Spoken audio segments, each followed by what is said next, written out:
Saya pernah ajarkan ya, kerana saya ada pusat rawatan sejak tahun 94. Ramai orang datang macam-macam masalah ya. Ada doa yang guru saya ajar. Doa ni ialah doa Nabi Yunus AS.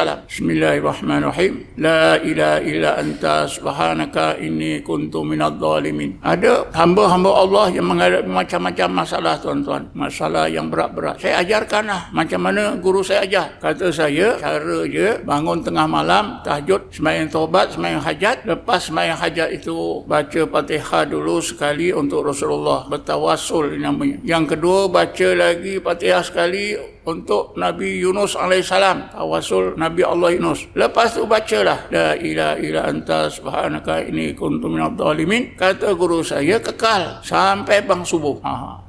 Tak boleh tidur. Kalau mengantuk boleh berjalan. Jalan ngantuk lagi, boleh minum. Apa yang saya ajarkan ni macam-macam masalah. Mereka ni bagi maklumat saya, alhamdulillah Ustaz, saya amalkan. Masalah saya ini ni selesai. Assalamualaikum warahmatullahi wabarakatuh. A'udzu billahi minasyaitonir rajim. Bismillahirrahmanirrahim.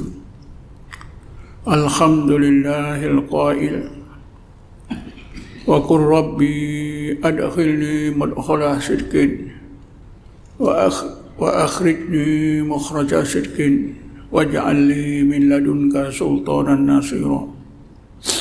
Asyhadu an la ilaha illallah wahdahu la syarika lah wa asyhadu anna Muhammadan abduhu wa rasuluh. Allahumma salli ala sayyidina Muhammadin nuril anwar wa ala alihi al-azhar wa ashabil akhyar wa sallim tasliman katsira. Allahumma nawwir qulubana bi nuri hidayatika kama nawwartal arda bi nuri syamsika abadan abada birahmatika ya arhamar rahimin. Tuan-tuan dan puan-puan yang dirahmati Allah sekalian, pada malam ini marilah kita ingatkan peristiwa hijrah, terutamanya antara pengajaran yang penting.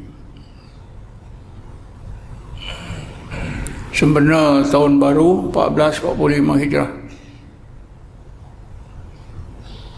Antara pengajaran yang penting ialah doa. Kerana apabila Rasulullah SAW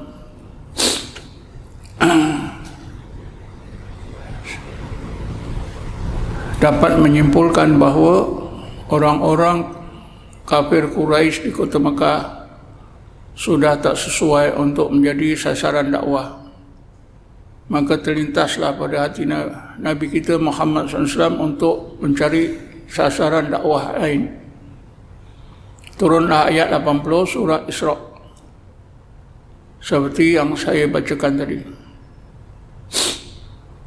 Sebenarnya doa ini Allah ajar kepada Nabi, itu asalnya.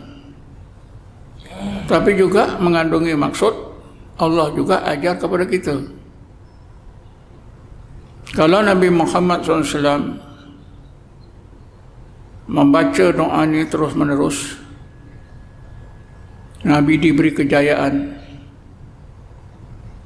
Apa yang Nabi kita minta.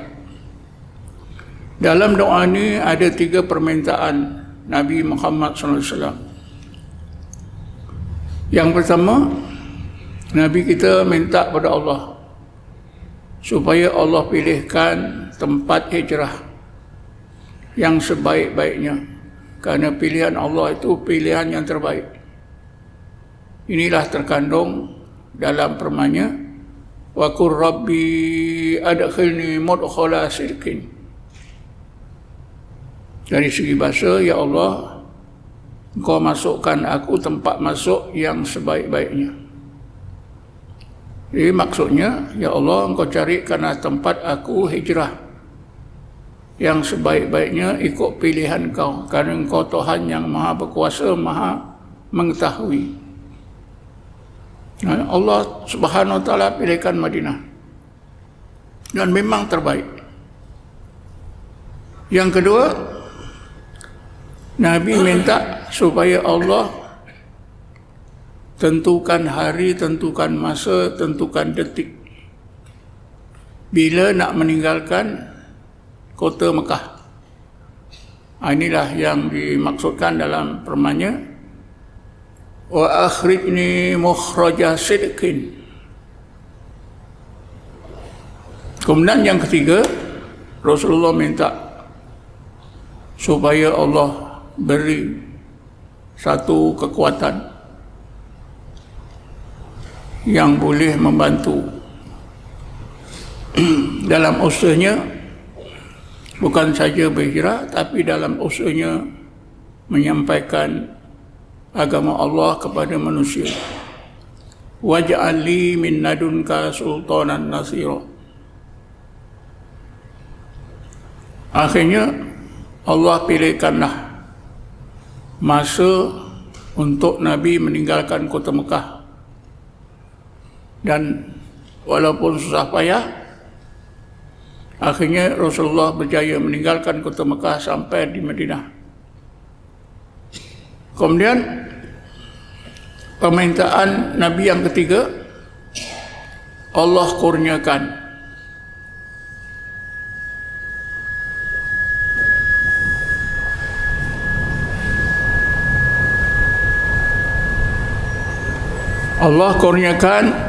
kepada Nabi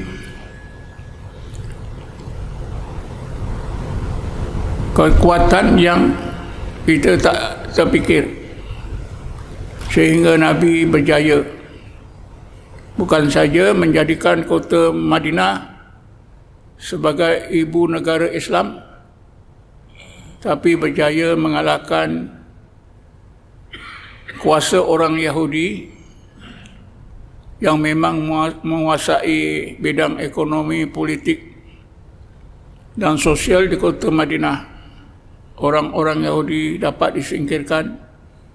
Malahan kubu terkuat Yahudi di Khaybar telah dapat ditawan oleh tentera Nabi pada tahun 7 Hijrah. Akhir Nabi juga menang dalam perang Badar pada tahun 2 Hijrah, walaupun kalah dalam perang Uhud yang berlaku pada tahun 3 Hijrah, tapi Nabi masih dikira menang. Ya. Kemudian dalam perang Khandaq, perang Ahzab pada tahun 5 Hijrah, Nabi juga menang.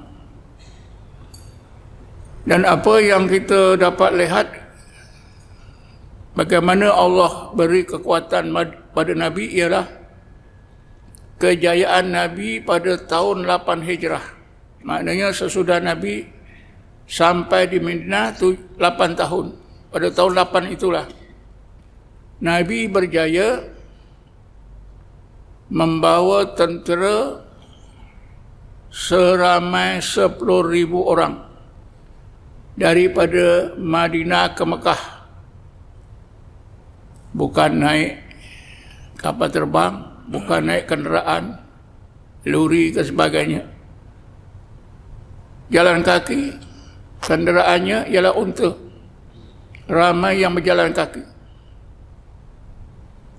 Bagaimana Allah bantu Rasulullah dalam membawa tentera ini ialah orang-orang Quraisy di kota Mekah tidak ada seorang pun mengetahui gerakan tentera yang dibawa oleh Rasulullah. Sedangkan permukaan bumi di tanah Arab ni, Mekah Madinah ni lapang. Kalau seorang berjalan kaki di padang pasir, boleh kelihatan dari jauh abu-abu akan naik ke atas.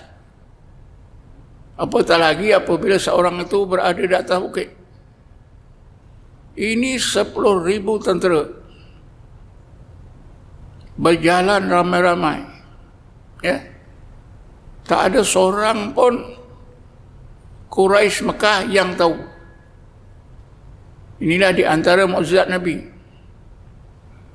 Tiba-tiba saja pada satu malam, kota Mekah sudah dikepung oleh tentera Nabi seramai 10,000 orang. Kalau sekarang tuan-tuan, tentera 10,000 tak banyak. Itu kecil saja. Kalau 100,000 mungkin banyak. Tapi 10,000 di zaman itu, tentulah satu tentera, satu pasukan tentera yang besar, yang kuat. Mengepung kota Mekah. Orang Quraisy tak tahu. Tiba-tiba saja, ya, Nabi isytiharkan, adalah sahabat-sahabat yang ditugaskan, memberitahu orang-orang Quraisy, siapa masuk rumah masing-masing selamat, kamu sudah dikepung oleh tentera Nabi seramai 10,000 orang. Kalau kamu nak selamat, kamu tak mati, kamu tak kena bunuh, masuk rumah masing-masing. Jadi dengan itu tuan-tuan, orang Quraisy berebut-rebut masuk rumah. Lengang. Nabi dengan tentera masuk kota Mekah, pergi ke Kaabah, tak ada pertumpahan darah. Jadi kota Mekah ditawan dengan cara aman damai. Ada tak orang yang terbunuh? Ada. Tapi seorang dua saja.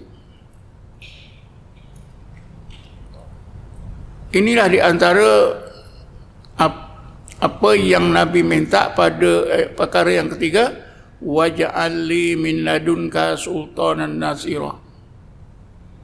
Ya Allah, jadikanlah untuk aku satu kekuatan yang benar-benar boleh membantu usaha-usaha aku menyampaikan Islam ni, ya Allah.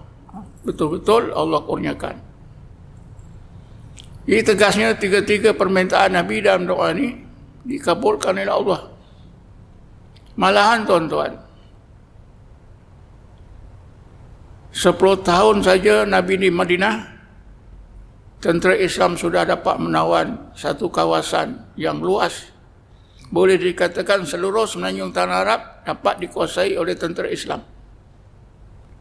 Termasuklah Bahrain pada masa itu dikuasai oleh orang-orang Kristian Bahrain. Dan bila Nabi wafat, Nabi meninggalkan pemerintahan Islam kepada Abu Bakar. Bila sampai Abu Bakar memerintah hanya 2 tahun setengah. Sayyidina Umar menjadi khalifah yang kedua, memerintah selama 10 tahun. Zaman pemerintahan Sayyidina Umar, kawasan negara Islam, kalau tuan-tuan baca, disebut dalam setengah sejarah, kawasan negara Islam sudah kira-kira 1 juta persegi. 1 juta batu persegi, bukan kilometer. Dalam kitab dia kata 1 juta batu persegi. Sangat luas tuan-tuan. Ni kejayaan-kejayaan ni semua kerana doa Nabi tadi. Wa qur rabbi adkhilni mudkhala sidqin wa akhrijni mukhraja sidqin waj'al li min ladunka sultanan nasira. Jadi tuan-tuan, saya dah beritahu tadi, doa ini bukan untuk Rasulullah saja, tapi juga untuk kita, umatnya. Doa ini adalah di antara doa terbaik. Kenapa? Allah sendiri ajar kepada Nabi Muhammad. Nabi Muhammad dah amal. Sudah nyata kejayaan. Bagaimana Allah kabulkan doa Nabi ini.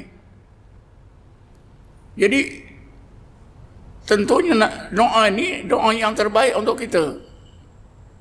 Tapi itulah, cuba kita tanya diri masing-masing, pernah tak kita berdoa dengan doa ini? Kalau tidak, berdoalah dengan doa ini.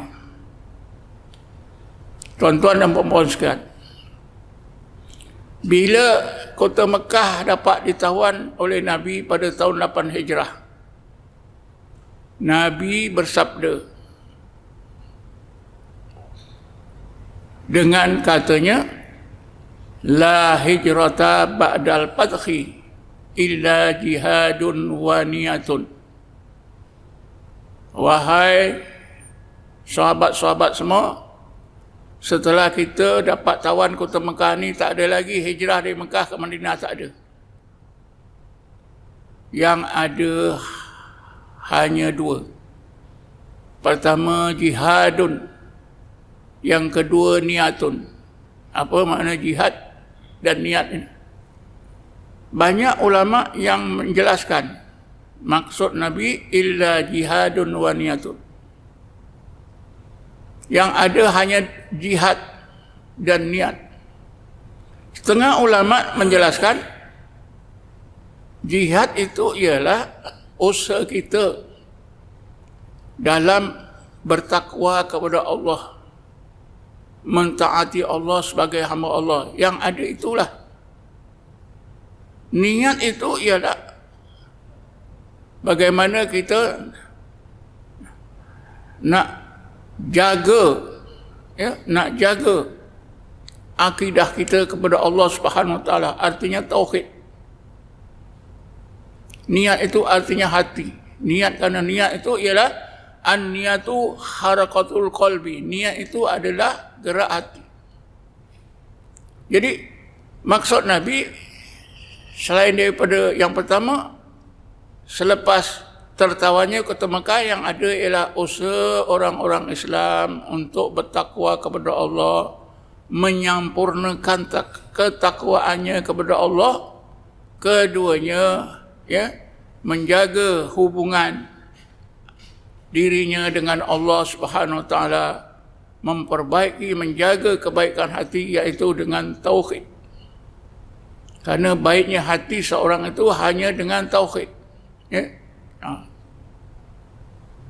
Jadi tuan-tuan dan puan-puan sekalian, doa ni sebaik-baik doa. Cuma kita hendaklah faham dan faham benar-benar macam mana nak berdoa dengan doa ini. Walaupun kita dah tahu, kita baca, kalau tak kena gaya, tak kena cara, mungkin apa yang kita minta itu susah Allah nak kabulkan.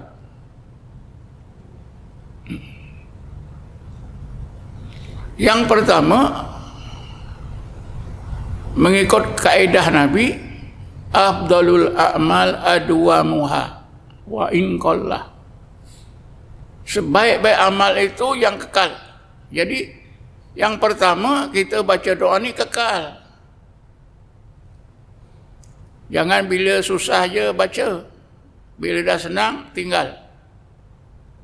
Kekal tuan-tuan ni. Wa in qallah. Perkataan kekal ni macam-macam lah. Saya pernah ajarkan, kerana saya ada pusat rawatan sejak tahun 94. Ramai orang datang macam-macam masalah. Ada doa yang guru saya ajar. Doa ni ialah doa Nabi Yunus alaihissalam. Bismillahirrahmanirrahim. La ilaha illa anta subhanaka inni kuntu minadh dhalimin. Ada hamba-hamba Allah yang menghadapi macam-macam masalah, tuan-tuan. Masalah yang berat-berat. Saya ajarkanlah macam mana guru saya ajar. Kata saya, cara je bangun tengah malam, tahajud, sembahyang taubat, sembahyang hajat. Lepas sembahyang hajat itu, baca Fatihah dulu sekali untuk Rasulullah, bertawassul namanya.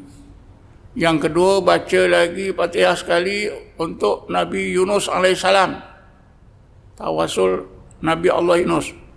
Lepas tu bacalah la ilaha illa anta subhanaka inni kuntu minadh dhalimin. Kata guru saya, kekal sampai bang subuh. Tak boleh tidur. Kalau mengantuk boleh berjalan. Jalan ngantuk lagi, boleh minum. Tapi kata saya, driver lori, saya tanya, pakcik, bawa lori malam-malam jauh-jauh sampai ke Kedah, Lumpur. Macam mana Haji boleh bawa lori ni jauh-jauh? Senang aja Ustaz, bawa cili padi. Gigit cili padi, keluar air mata, oksigen sampai otak, cerahlah. Memang tak tidur. Jadi tuan-tuan, ada yang buat apa yang saya ajarkan ni macam-macam masalah. Mereka ni bagi maklumat saya, alhamdulillah Ustaz, saya amalkan masalah saya ini selesai. Yang terakhir tuan-tuan, ada seorang ibu di Indonesia. Dia pegawai satu syarikat besar. Dia kena fitnah. Memang fitnah betul-betul.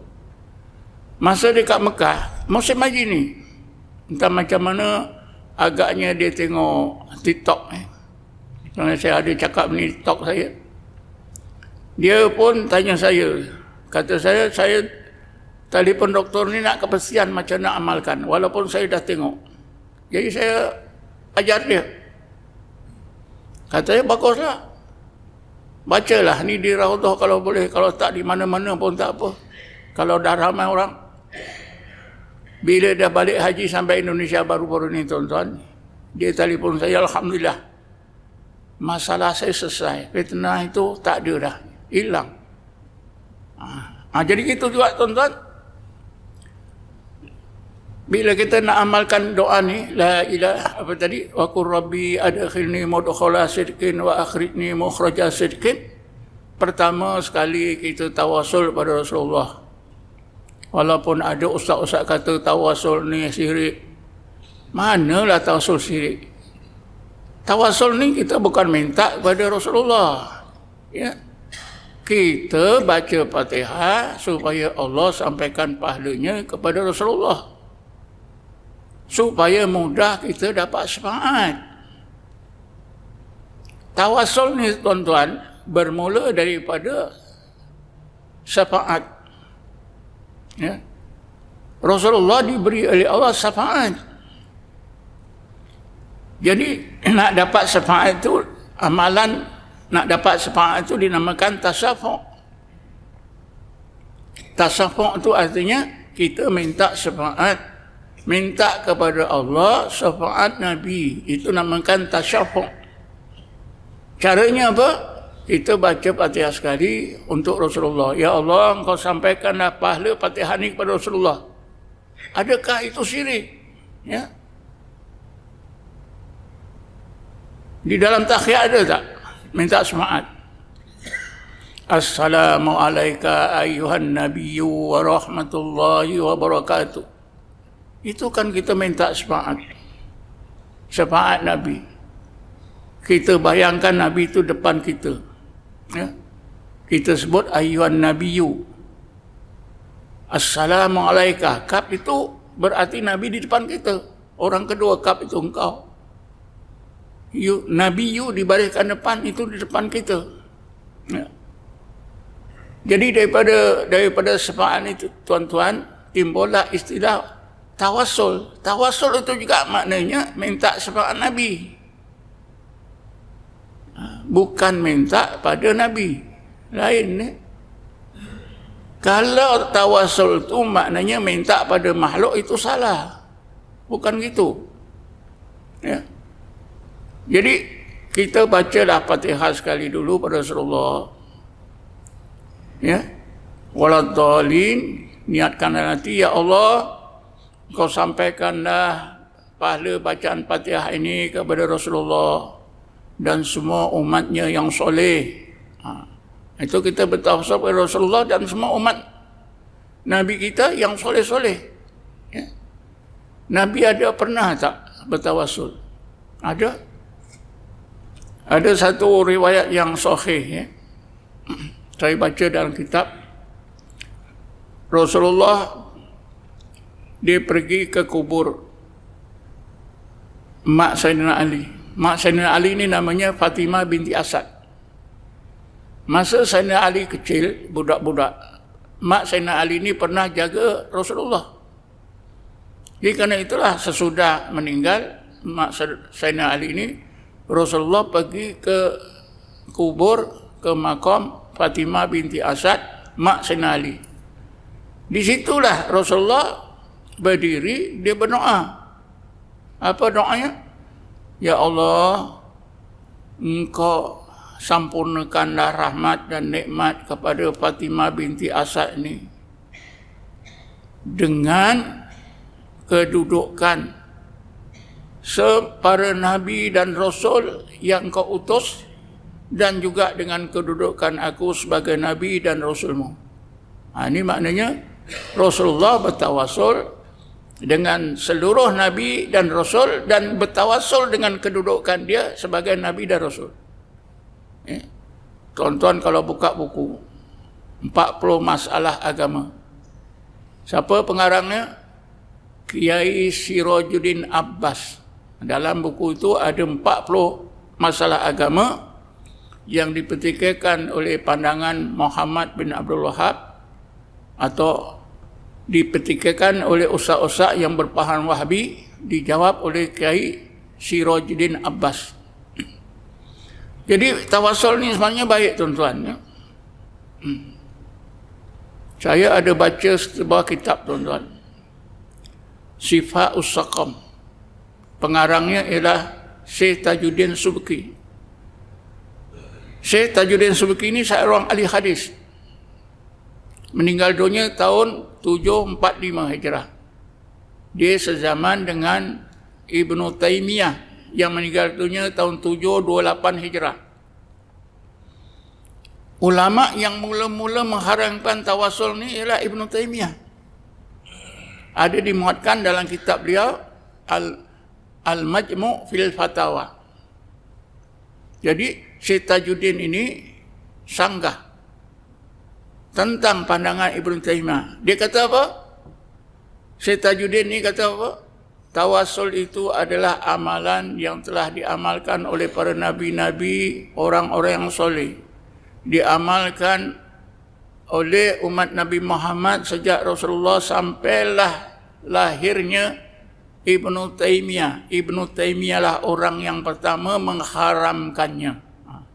Maknanya 700 tahun, tuan-tuan. Tak ada siapa pun mengharamkan. Tiba-tiba Ibn Taimiyah dia mengharamkan.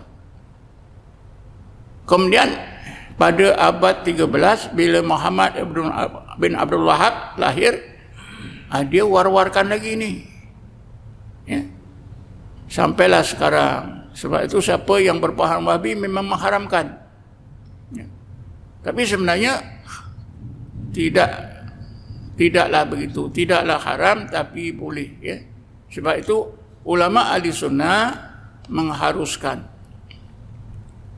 malahan baik. Ya. Apa sebab kita bertawasul? Kerana mudah dapat syafaat Nabi. Bila mudah dapat syafaat Nabi, maka mudahlah dikabulkan oleh Allah. Sebab itu peraturan doa pertama mesti bertawasul. Yang kedua mesti kekal. Kekal itu macam saya tadilah. Setiap hari kita kalau boleh baca. Kalau ada hajat besar, macam yang saya ajar tadi, satu malam. Kadang-kadang entah macam mana, saya kadang-kadang ajar seorang tu, tuan-tuan, berbeza-beza. Ada seorang doktor, dia kena sihir. Sihir ini tu hebat. Dia dah pergi sana, pergi sini, dia tak sembuh-sembuh. Saya ajar dia, doktor apal tak ayat 21 sampai 24 suratul Khasri. Lau anzalna hadzal Qur'ana ala jabalin sampai Azizul Hakim. Dia kata apa? Doktor bacalah ayat ni. Berapa banyak? Entah macam mana saya jawab begini, tuan-tuan. Duduk dalam rumah, jangan keluar sampai sihir itu selesai. Doktor ni taat pada saya. Cakap saya itu dia ikut. Dia memang tak bekerja, dia cuti, duduk di rumah, tak keluar. Kalau mustahak, misalnya habis gas ke, bolehlah keluar. Ya. Dia baca tuan-tuan 7 hari 7 malam. Nak kekal tu tadi. Hari yang ke-7, malam yang ke-8, bila malam itu dalam pukul 10, dia baringkan badan, baru nak terlelap, dia kata datang seekor jin yang besar. Kepalanya kena siling rumah dia. Dia pegang dinding, lalu jin ni cakap, saya minta maaf ya, saya nak balik rumah saya. Saya tak akan ganggu awak lagi. Dia pun terkejut tuan-tuan, selesai. Berapa lama? 7 hari 7 malam. Inilah kekal. Seorang lagi hamba Allah, ya, hilang motor besar. Dia baru beli, tak salah dalam 70,000 lah. Dia pegawai custom. Dia jumpa saya, Ustaz, motor saya hilang. Berapa lama? Adalah 5-6 bulan. Saya dah jumpa sana, jumpa sini, tak balik-balik. Tolonglah Ustaz. Saya pun bagi. Amalan tu apa dia tuan-tuan? La ilaha illallah saja. Dengan ayat 16 surah Luqman. Ya bunayya innaha intaku misqala habbatin min khardalin fatakum fi sakhratin aw fi samawati aw fil ard ya'ti bi Allah. Ya'ti bi Allah. Saya ulanglah 2-3 kali. Kita dengar bang sebentar, nanti kita sambung tuan-tuan. A'udzubillahi minasyaitonir rajim. Bismillahirrahmanirrahim. Tuan-tuan dan puan-puan yang dirahmati Allah sekalian, kita sambung sebentar untuk menutup kuliah kita. Jadi yang terakhir tadi cerita hamba Allah hilang motor besar. Entah macam mana, kata saya, awak bacalah 3 hari 3 malam, jangan keluar rumah. Dia kata, saya kerja macam mana, ada 2 hari je, mintalah cuti hari Senin. Dia tanya saya, kalau isteri saya sama buat, lagi bagus. Dia buat betul-betul 3 hari 3 malam tuan-tuan, tak keluar rumah. 1-2 minggu lepas itu, bila dia turun daripada pejabat dia tingkat-tingkat dekat Jalan Doktor tu, dia tak beranjat. Motor besar dia ada dengan kunci ya. Cuma plat nombor tu sudah bertukar, tempat orang tu ambil. Ya, apa yang dia baca? 1, la ilaha illallah. Kata saya dalam hati, ya Allah, motor aku ni hilang, engkau hilangkan. Motor aku ni balik, engkau saja boleh balikkan. Ya. Yang kedua, ayat 16 surah Luqman. Ya bunayya tadi. Kata saya, bacalah doa ni. Betul-betul balik tuan-tuan. Ini yang dimaksudkan oleh Nabi, afdalul a'mal adwamuha wa in qallah. Ya. Kekal dan jangan lupa bertawasul dengan Nabi Muhammad SAW supaya mudah dapat syafaat. Bila kita dapat syafaat Nabi, insya-Allah amalan kita mudah diterima. Jadi takat ini tuan-tuan, satu pengajaran daripada peristiwa hijrah. Ya. Sebenarnya banyak lagi pengajaran, insya-Allah lah kuliah-kuliah lain nanti boleh saya ceritakan. Wallahu a'lam. Assalamualaikum warahmatullahi taala wabarakatuh. A'udzubillahi minasyaitonir rajim. Bismillahirrahmanirrahim. Wassalatu wassalamu ala asyrafil anbiya'i wal mursalin sayyidina Muhammadin wa ala alihi washabihi ajma'in. Allahumma ighfir lana warhamna, Allahumma ighfir lana warhamna, Allahumma ighfir lana warhamna wa li abaina wal ummahatina wa li dhabil huquqil wajibati alaina wa lil muslimina muslimat wal mu'minina wal mu'minat bi rahmatika ya arhamar rahimin. Allahumma inna nas'aluka at-taubata wal inabata wastiqamata ala syari'atil ghara wa tarqil bayda. Allah ja'alna mustaqiman wa la taj'alna saqiman al-haq. Rabbana atina fid dunya hasanah fil akhirati hasanah wa qina adzaban nar. Walhamdulillahi rabbil alamin. Taqabbalallahu minkum.